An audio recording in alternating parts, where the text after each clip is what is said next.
अयोध्येमध्ये श्रीरामाच्या प्राणप्रतिष्ठापनेला आता अवघे 15 दिवस शिल्लक राहिलेले आहेत। राज्यासह देशात एक राममय वातावरण आपल्याला बघायला मिळते।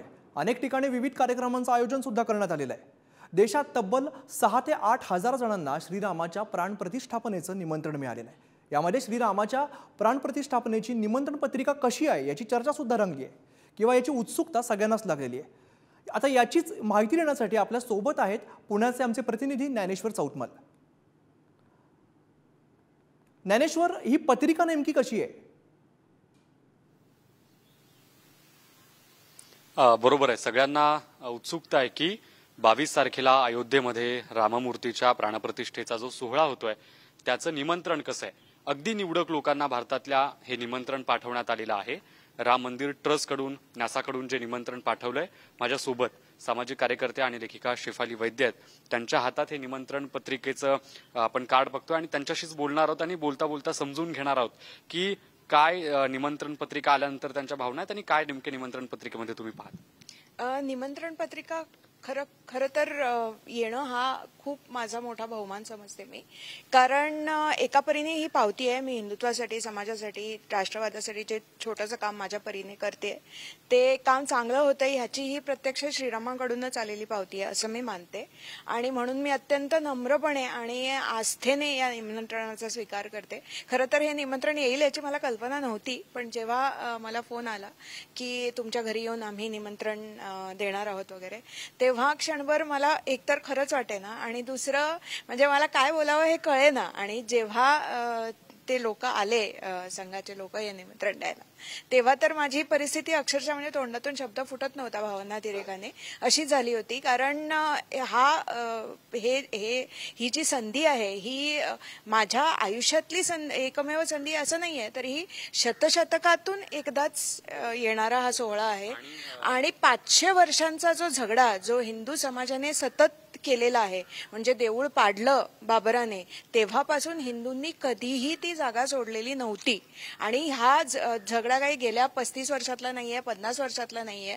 ही जी लढाई आहे हे मंदिर परत मिळवण्याची, ती जवळजवळ 500 वर्षांची लढाई आहे। आणि त्या लढाईची पूर्तता आता भव्य राम मंदिराच्या निर्माणाने आणि राममूर्तीच्या प्रतिष्ठेने होतीये। आम्हाला तीच उत्सुकता आहे की जे निमंत्रण तुम्हाला आलंय ते तमाम प्रेक्षकांना आपण दाखवूयात की त्या निमंत्रण पत्रिकेमध्ये कोणत्या कोणत्या गोष्टींचा समावेश। आपण बघतोय की जे निमंत्रण पत्रिकेवरचं सगळ्यात पृष्ठभाग म्हणता येईल ज्याच्यावरती जे राम मंदिर साकारलं जाणार आहे अयोध्येमधलं, त्या अयोध्येतल्या राम मंदिराचं पहिल्या पानावर हे सुंदर असं जे चित्र आहे ते रेखाटण्यात आलेलं आहे। आणि आतल्या बाजूला जर आपण बघितलं तर जी माहिती आहे राम मंदिराबद्दलची ती आपल्याला या ठिकाणी बघायला मिळते। अगदी बालरूप प्रभू राम यांचं हे स्वरूप आपल्याला निमंत्रण पत्रिकेमध्ये पहिल्या पानावर बघायला मिळतं आहे। सुंदर जी डिझाईन आहे ती या पत्रिकेची करण्यात आलेली आहे। अगदी महत्वाचा मजकूर, महत्वाचे फोटे, बोला। हीच मूर्ती, हे जे स्केच आहे हे वासुदेव कामतांचं आहे आणि या स्केच बरहुकूम मूर्ती बनवली जाणार आहे, म्हणजे बनवली गेली असेल, जिची प्राणप्रतिष्ठा अयोध्येमध्ये होणार आहे। सांगितलं पाहिजे, ही जी मूर्ती आपण पाहिली ती मूर्ती जो फोटो आहे याच अशाच पद्धतीची राममूर्ती साकारली जाणार आहे, बरोबर? हो, बरोबर। आणखी पुढच्या कोणत्या कोणत्या गोष्टी आहेत त्या आपण बघतोय, ज्यामध्ये रामलल्लाच्या महाप्रसादाचं आगमन आणि जी तारीख आहे ती 22 जानेवारीची आपल्याला या निमंत्रण पत्रिकेमध्ये बघायला मिळते। मुहूर्त या निमंत्रण पत्रिकेमध्ये लिहिलेला आहे। 22 जानेवारी सोमवारी जी राममूर्तीची प्राणप्रतिष्ठा होणार आहे त्याची ही निमंत्रण पत्रिका आपण पुढारीच्या माध्यमातून बघतो आहोत। त्यातलं सगळ्यात महत्वाचा जो दुसरा भाग आहे या निमंत्रण पत्रिकेतला, ज्यामध्ये या सगळ्या आतापर्यंतच्या लढ्यात ज्यांचं महत्वाचं योगदान आहे त्यांच्याबद्दलची माहिती आहे। काय सांगाल याबद्दल? ही जी पत्रिका आहे, ही जी पुस्तिका आहे जी राम मंदिर न्यासाने आमंत्रणाबरोबर पाठवलेली आहे, तिचं मला फार कौतुक वाटतं, कारण हे करणं फार गरजेचं होतं। गेल्या 500 वर्षामध्ये हा लढा ज्या लोकांनी केला, ज्या समाजातल्या, ज्या हिंदू समाजाच्या नेत्यांनी ह्या झगड्यासाठी स्वतःचं कॉन्ट्रीब्युशन दिलं, काहींनी तर आयुष्य खर्ची केलं, त्यांचा सगळ्यांचा अल्पपरिचय फोटोसहित ह्या पुस्तिकेमधनं दिलेला आहे। आणि तो वाचणं हे खरोखर महत्वाचं आहे, कारण राम मंदिर असंच झालेलं नाहीये, त्याच्यासाठी अनेकांनी आपलं रक्त सांडलेलं आहे, अनेकांनी आपलं आयुष्य समर्पित केलेलं आहे आणि अशा राष्ट्र ऋषींची नावं या पुस्तिकेमध्ये दिलेली आहेत।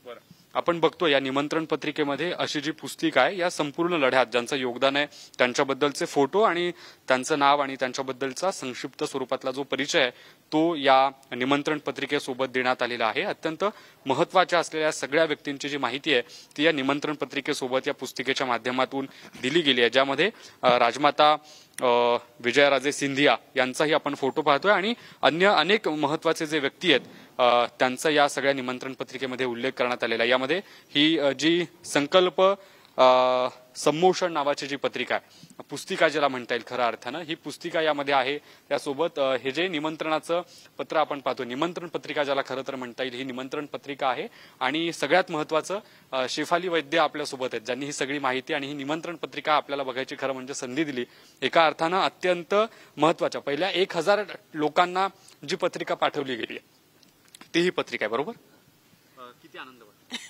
आनंदापेक्षा कृतार्थ वाटतंय. आनंद तर झालेलाच आहे, पण त्याही पेक्षा आयुष्याचं सार्थक झालं अशी जी भावना येते ना, तशी काहीशी भावना आहे. आणि खरोखर पहिल्यांदा जेव्हा मी पत्रिका बघितली तेव्हा माझ्या डोळ्यातनं पाणी आलं होतं.